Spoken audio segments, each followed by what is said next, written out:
فضائل اعمال ایک کتاب ہے، اس کو پڑھنا کتنا صحیح ہے؟ اگر پڑھنا غلط ہے تو اس میں غلطیاں کیا ہے؟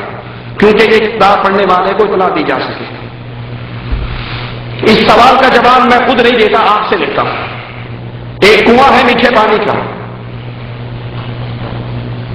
اس کنویں کا پانی بڑا میٹھا ہے، بڑا ٹھنڈا ہے، بڑا ذائقے دار ہے، لیکن اس کنویں میں کونے پہ ایک کتا مرا پڑا ہے۔ کیا ہے؟ پانی پی لینا چاہیے نا ایک سائڈ سے، وہ تو ادھر کونے میں مرا ہے نا، اس کونے سے پانی پی کے نکلتے ہو، کیا کہنا کرو گے ایسا؟ جی کیوں؟ پانی بڑا میٹھا ہے یار، بڑا مزیدار ہے، سایہ دار درخت بھی ہے اوپر، کیا ہے کہ کتا چھوٹا سا کونے میں مرا ہوا ہے، پیچھے تو نہیں ہے۔ کوئی عقل مند وہاں سے پانی پینے کے لیے تیار نہیں ہوگا، کیوں؟ اس میں غلاظت آ گئی ہے۔ تو انسان اپنے ہاتھ کو روک لیتا ہے۔ یہ تو دنیا کی مثال ہے نا۔ شرک ایک ایسی بیماری ہے، شرک ایک ایسی غلاظت ہے، شرک ایک ایسی نحوست ہے، اگر شرک انسان میں رائی کے ذرے کے برابر بھی آ جائے، ساری عمر کی عبادتیں برباد ہو جاتی ہیں۔ شرک اتنی خطرناک ہے، وَلَقَدْ أُوحِيَ إِلَيْكَ وَإِلَى الَّذِينَ مِن قَبْلِكَ، یہ بیماری بڑی خطرناک۔ وَلَقَدْ أُوحِيَ إِلَيْكَ وَإِلَى الَّذِينَ مِن قَبْلِكَ، اے نبی یہ آپ پر بھی وحی کی جا رہی ہے، آپ سے پہلے انبیاء پر بھی وحی کی، لیکن أَشْرَكْتَ لَيَحْبَطَنَّ عَمَلُكَ، آپ نے شرک کیا تو عمل برباد ہو جائیں گے، وَلَتَكُونَنَّ مِنَ الْخَاسِرِينَ، ہمیشہ کا خسارہ پانے والے بن جاؤ گے۔ اب نعوذ باللہ انبیاء شرک کرنے آئے تھے، نعوذ باللہ تعالی اللہ، انبیاء تو شرک سے روکنے آئے۔ پھر اللہ نے کیوں کہا قانون کی بالادستی کے لیے؟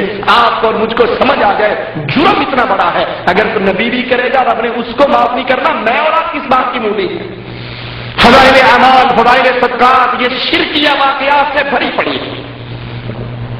وہی دو الہ کا کنسپٹ جو معاشرے میں دو الہ، تین الہ، چار اللہ، وہی عقیدہ مولانا زکریا فضائل صدقات حصہ 2 صفحہ 558 جو مکتبہ کتب خانہ فیضی کی چھپی ہوئی، اس میں کہتے ہیں جھوٹا ہوں، کچھ نہیں ہوں، تیرا ہی ذل ہے، تیرا ہی وجود ہے، میں کیا ہوں، کچھ نہیں ہوں، اور جو میں ہوں وہ تو ہے، جو میں ہوں وہ تو ہے، میں اور تو خود شرک در یہ شرک تو کفار مکہ کے شرک سے بڑا شرک ہے۔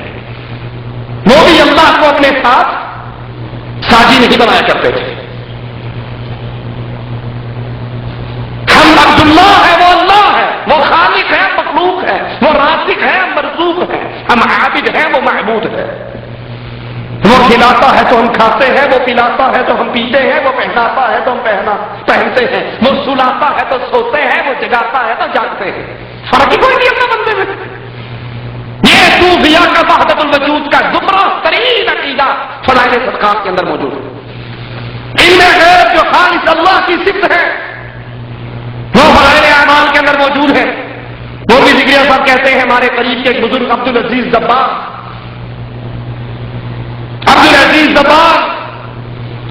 ان پر امی، ان پر کورے چچے کچھ نہیں جانتے، لیکن جب ان کے سامنے کوئی کلام کرتا بولتا تو بولنے والے کی آواز سن کر کہتے یہ جو تو نے پڑھا ہے یہ آیت ہے قرآن کی، یہ حدیث قدسی ہے، یہ رسول اللہ کی حدیث ہے، اور یہ جھوٹ بولا ہے تو نے۔ الگ الگ پہچان لیا کرتے تھے۔ یہ علم غیب نہیں تو اور کیا ہے؟ اگر اس طرح کسی کی باتیں سن کے پتہ لگ سکتا ہے کہ یہ قرآن، یہ حدیث، یہ جھوٹ، تو جب رسول اللہ کی بیوی عائشہ پر تہمت لگائی لوگوں نے تو رسول اللہ نے ان کی زبان سے نکلی بات کو کیوں نہیں کہا یہ جھوٹ ہے؟ منافقین نے کہا ہمیں قرآن دو، علماء دو، تبلیغ کے لیے نبی نے 70 قاری روانہ کیے، آپ نے ان کی زبان سے سن کر کیوں نہیں کہا تو جھوٹ بول رہا ہے؟ جو علم رسول اللہ کے لیے ثابت نہیں ہے، خاص اللہ کی صفت ہے، وہ اٹھا کر اپنے للو پھتو کے اندر مار دیتے ہیں۔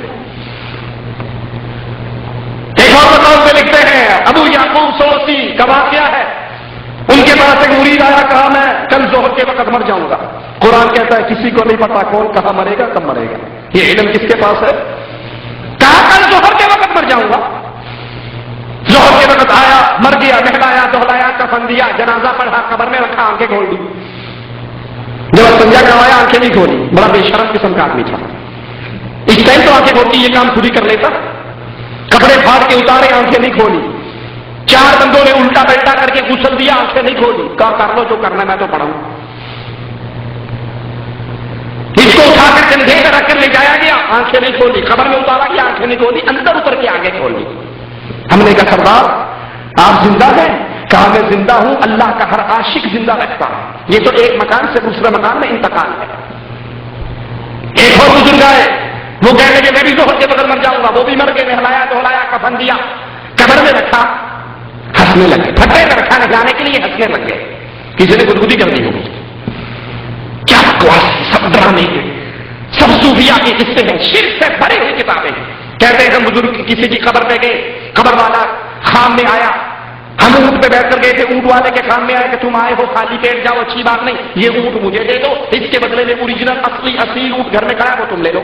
خام میں سودا طے ہوا, لفظ لکھے ہیں ذکریہ صاحب نے, قبر والا اٹھا, اس نے اونٹ ذبح کیا.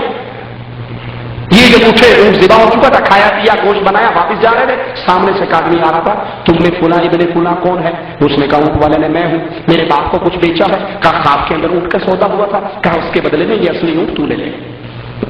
اس کی شرح کرتے ہوئے مولوی ذکریہ صاحب لکھتے ہیں کہ یہ کمال درجے کی, انتہا درجے کی سخاوت ہے کہ مرنے کے بعد بھی قبر پہ آنے والوں کو خالی پیٹ نہیں بھیج رہے. یہ قبر پہ آیا تھا یا ہوٹل پہ گیا تھا؟ اگر یہ سارا دھندا ٹھیک ہے, قبر والا باہر آ سکتا ہے, اس کو پتا ہے چیڑا آیا ہے, چیڑی آئی ہے, مرید آیا ہے, مریدنی آئی ہے, تو فاطمہ 6 مہینے تک مسکرانا کیوں چھوڑ گئی تھی؟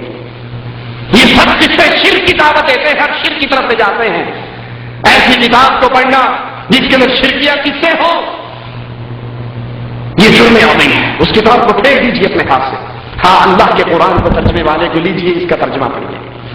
شیطان کی سب سے بڑی کامیابی یہ ہے, اس نے امت اسلام کے ہاتھ سے کتاب اللہ کو چھڑوا کر کسی کو فضائل اعمال پکڑا دی, کسی کو ملفوظات مدرسہ پکڑوا دی, کسی کو فضائل سنت دے دی, کسی کو بہشتی زیور دے دی. بیٹی کی شادی ہو رہی, بہشتی زیور دے دو. یہ قرآن ترجمے والا نہیں دے سکتے. اور اس کے لیے کیا ڈرامہ ہو چاہیے؟ قرآن سمجھنے کے لیے 18 علوم چاہیے. یہ للو پھتو کی سمجھ میں نہیں آتا. 18 علوم ہوں گے تو قرآن سمجھو گے, تاکہ نہ ساری عمر قرآن سمجھو اور نہ مولویوں کا دھندا ختم ہو سکے. کس کے پاس 18 علوم سیکھنے؟ آپ سوچئے, پریپ کلاس کا بچہ اسکول میں جائے, نرسری کا بچہ, اس کو استاد میٹرک کی انگلش کی بک تھما دے اور پھر امتحان میں اسے فیل بھی کر دے, تو ظالم کون ہے؟ بولو, ماسٹر ظالم ہے نا, کیونکہ اس نے اس کے ذہن سے اپ لیول کی چیز اس کو دی. اب پریپ اور نرسری کا بچہ میٹرک کی انگلش کیسے پڑھے گا؟ ظلم تو اس کا ہے. نعوذ باللہ ثم نعوذ باللہ. اگر ملاؤں کی یہ بات مان لی جائے, یہ قرآن میری اور آپ کی سمجھ میں نہیں آ سکتا, وہ مر گئے جو سمجھا کرتے تھے اور اپنی کتابیں لکھ کر چلے گئے, تم صرف اس کو پڑھو. اس کا مطلب ہے جب اللہ اس قرآن میں سے امتحان لے کر جنت اور جہنم کا فیصلہ کرے گا, تو نعوذ باللہ ہمیں کہنے کا حق ہوگا, اللہ جو کتاب تو نے دی تھی وہ تو ہمارے پلے نہیں پڑتی تھی, ہم پریپ کلاس کے بچے, کتاب تو نے بڑی ہائی لیول کی دے دی. یہ جھوٹ. یہ قرآن اپنے پڑھنے والوں کو ہدایت کی راہ دکھاتی ہے. یہ قرآن مالک کہتا ہے وَلَقَدْ يَسَّرْنَا الْقُرْآنَ لِلذِّكْرِ فَهَلْ مِن مُدَّكِرٍ. کوئی ہے جو اس کو پڑھے؟ ہم نے تو آسان کر دیا. اللہ عمل کی توفیق عطا فرمائے.